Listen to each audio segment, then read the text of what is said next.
ఆర్థిక సమస్యలతో ఇబ్బంది పడేవారు ప్రతి మంగళవారం ఉదయం స్నానం చేసి ఓం హం హనుమతే నమః అనే మంత్రాన్ని 21 సార్లు జపిస్తే ఆర్థిక సమస్యలని తొలగిపోతాయి. మీ ఇంటి ఆదాయం పెరుగుతుంది.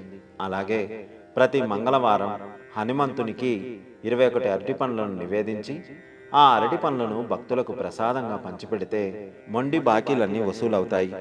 ఇలా 3 మంగళవారాలు చేస్తే వెంటనే అప్పుల సమస్యలు తీరిపోతాయి.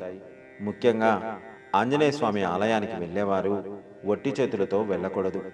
హనుమంతుని కోసం తప్పకుండా 11 తమలపాకులను తీసుకువెళ్ళాలి.